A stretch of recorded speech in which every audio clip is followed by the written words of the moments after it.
नमस्कार प्यारे बच्चों, good morning to all of you. आइए देखते हैं 7th क्लास का हिस्ट्री का चैप्टर नंबर 3, त्रिपक्षीय संघर्ष, पाल प्रतिहार एवं राष्ट्रकूट के सभी कार्य पुस्तिका यानी कि वर्क बुक के क्वेश्चन आंसर्स और उसका क्रियाकलाप अपनी पाठ्य पुस्तक की सहायता से रिक्त स्थानों की पूर्ति करें। नंबर 1, उत्तर भारत का सबसे बड़ा सांस्कृतिक केंद्र डैश था, कनौज। पाल शासक डैश और डैश के महान संरक्षक थे, शिक्षा और साहित्य। प्रतिहार राज्य का प्रशासन डैश लोग चलाते थे, सामंत आएगा यहाँ पर। राजा अपनी भूमि को कुछ लोगों में बांट देता था, उसे सामंत कहा जाता था। राष्ट्रकूट वंश का संस्थापक डैश था, दंती दुर्ग। बहुत ही नेक और बहुत ही दयावान शासक था ये। राष्ट्रकूटों ने अपने राज्य को डैश में बांटा हुआ था, राष्ट्रों। देखो यहाँ पर ना राज्य से छोटा है राष्ट्रों, यानी कि जो साम्राज्य था उसे तो राज्य कहा जाता है, आगे उसे प्रांतों में बांटा जाता था और उन प्रांतों को राष्ट्र कहा जाता था। पंपा, पोन्ना और रन्ना तमिल काव्य के 3 रत्न माने जाते थे।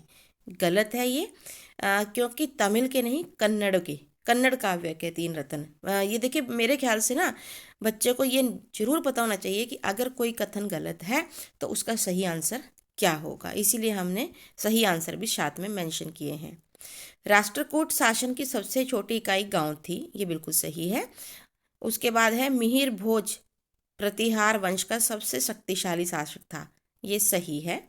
उसके बाद है त्रिलोचन पाल ने 1127 ईस्वी तक शासन किया, ये गलत है, 1127 नहीं 1027। राष्ट्रकूट शासकों ने सोमपुरी, विक्रमशिला और उदंतपुरी में शिक्षण संस्थाओं की स्थापना की, नहीं ये गलत है, राष्ट्रकूट शासकों ने नहीं बल्कि पाल शासकों ने। उसके बाद है सही उत्तर छांटे। पाल, प्रतिहार और राष्ट्रकूट नामक 3 शक्तियों ने में आपस में कहाँ अधिकार करने के लिए संघर्ष 2 शताब्दियों तक संघर्ष चलता रहा, कनौज, ये उत्तर प्रदेश में बेटा। पाल वंश का प्रथम शासक किसे कहा जाता है, गोपाल को। किस शासक की मृत्यु के साथ प्रतिहार वंश का भी अंत हो गया, त्रिलोचन पाल, जिसकी मृत्यु 1027 में हुई थी। उसके बाद है राष्ट्रकूट वंश का संस्थापक यानी कि उसकी स्थापना किसने की थी, दंती दुर्ग ने। पाल वंश के विद्वान चक्करपाणी द्वारा किस ग्रंथ की रचना की गई, चक्करदूत।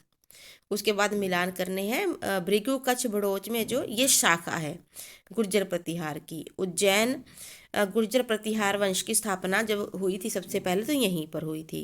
महत्तर क्या होता है, गांव के मुखिया को कहा जाता है। कैलाश मंदिर कहाँ, एलोरा महाराष्ट्र में है। और कवि राजमार्ग ने क्या लिखा, अमोघ वर्ष, उनकी जो प्रसिद्ध रचना है वो अमोघ वर्ष है। उसके बाद है एक एक शब्द के या कुछ शब्दों के आंसर। पाल शासकों ने किस धर्म को राजकीय धर्म का मतलब होता है सरकारी धर्म घोषित किया, बौद्ध धर्म को। जो पाल शासक थे वो बौद्ध धर्म को मानते थे और उन्होंने सरकारी धर्म भी बौद्ध धर्म को ही घोषित किया।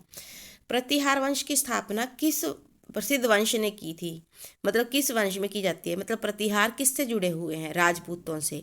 जो राजपूतों के प्रसिद्ध वंश हैं उन्हीं में से ही प्रतिहार निकले हैं, लेकिन क्योंकि इनका संबंध गुर्जर कबीले के साथ था तो नाम इनके साथ गुर्जर प्रतिहार जुड़ गया। उसके बाद है राष्ट्रकूट वंश ने कब से कब तक शासन किया, 742 ईस्वी से 973 ईस्वी तक राष्ट्रकूट वंश ने, और जबकि इनका राष्ट्र बहुत, इनका पूरा एरिया साम्राज्य काफ़ी बड़ा था। उसके बाद है राष्ट्रकूट वंश की 3 शाखाएं, मान्यूर शाखा, अलीचपुर शाखा और मान्यखेत शाखा। जो मान्यखेत शाखा थी ये काफ़ी फेमस थी। गुर्जर प्रतिहारों की किस शाखा के शासक सबसे प्रमुख थे, उज्जैन शाखा के जो शासक थे वो सबसे प्रमुख थे। उसके बाद लघु हैं, हमें लगभग 2-2, 3-3 पॉइंटों में आंसर देना होगा। शिक्षा और साहित्य के संरक्षण के लिए पाल शासकों ने क्या किया, उन्होंने सोमपुरी, विक्रमशिला और उदंतपुरी में शिक्षण संस्थाओं यानी कि स्कूलों की स्थापना की।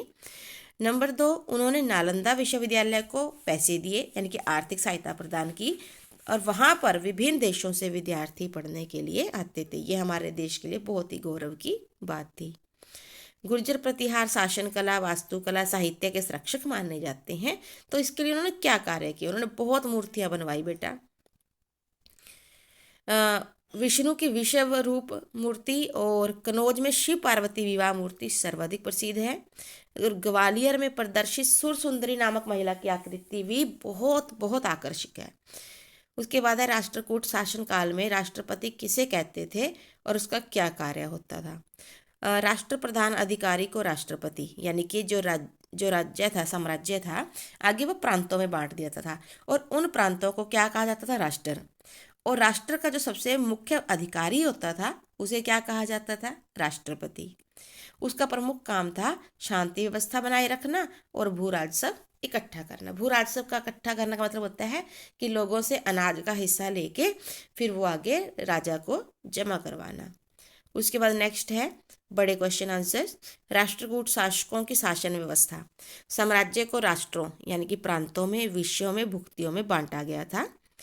कानून व्यवस्था के लिए कोष्ठपाल नियुक्त किए गए थे और शासन की सबसे छोटी इकाई गांव थी और गांव के मुखिया को महत्तर कहा जाता था। ये राष्ट्रकूट शासन व्यवस्था की विशेषताएं हैं। उसके बाद है पाल वंश का प्रथम शासक गोपाल का योगदान। गोपाल ने शशांक की मृत्यु के बाद फैली अराजकता को समाप्त करके 750 में वो शासक बना और यहीं से पाल वंश की स्थापना हुई। उसने समस्त बंगाल को एकत्रित किया और एक संगठित और खुशहाल राज्य बनाने में अपना योगदान दिया। उसके बाद ये चित्र है बेटा, उन्होंने पूछा है कि ये मंदिर कौन सा है, इसका निर्माण किसने करवाया और इसकी विशेषता।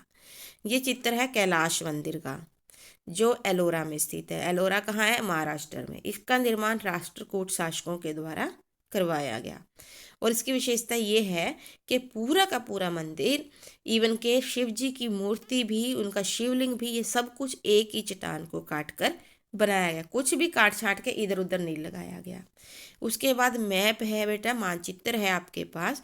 आपको पाल, प्रतिहार और राष्ट्रकूट साम्राज्य को चिन्हित करना है और हमने यहाँ पर बकायदा आपको भरकर दिखाया है ताकि आपको क्लियर हो कि गुर्जर प्रतिहार का हिस्सा कौन सा था, पाल का कौन सा था और चालुक्य का जो साम्राज्य है वो कैसे दिखाना है, ताकि आप इसे अच्छे से खुद अपने हाथ से भर सकें। अगर हमारी वीडियोस, हमारा प्रयास आपको पसंद आता है तो ज़रूर आप इसे लाइक करें, हमारे चैनल को सब्सक्राइब कर लें। प्लेलिस्ट में जाएं, आपको बहुत सारी वीडियोस मिलेंगी, सिलेबस मिलेगा, पेपर मिलेंगे और क्विज भी मिलेंगे। आपकी बहुत अच्छी हेल्प हो जाएगी और ढेर सारी शुभकामनाएं आशीष के साथ। जय हिंद, जय भारत।